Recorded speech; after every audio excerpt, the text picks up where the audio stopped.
Today there was an extremely important discussion in the Education Committee of the Knesset. What was it all about? The issue of the Palestinian Authority's school system and the incitement in that school system.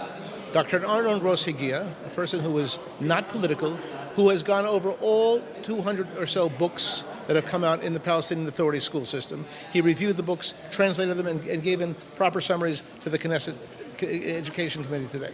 Now, the Arab members of Knesset went a little bit crazy and started screaming and tried to disrupt him, but it didn't matter because he proved that the kids are learning jihad, the kids are learning suicide bombings, the kids are learning how to liberate all of Palestine. Those are the things they're learning.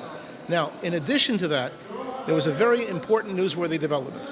That was the statements of the Israel Foreign Ministry and the Israel Education Ministry during the discussion.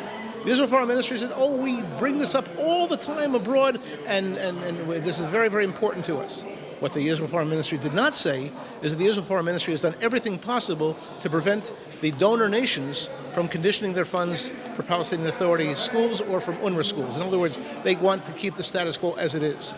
And then we had a statement from the woman representing the Ministry of Education, and it was amazing what she said. She said, yes, we have supervision of all the schools in Jerusalem to make sure that they're not using the Palestinian Authority curriculum. But she said, by the way, we don't supervise the UNRWA schools, the United Nations Relief and Work Agency schools in Jerusalem, where 42% of the Arab students in Jerusalem learn. In other words, in Jerusalem, the capital of Israel, you have a school system where children are learning how to destroy Israel in the UNRWA schools, which the Foreign Ministry says Israel is supervising, and the Education Ministry says they're not supervising.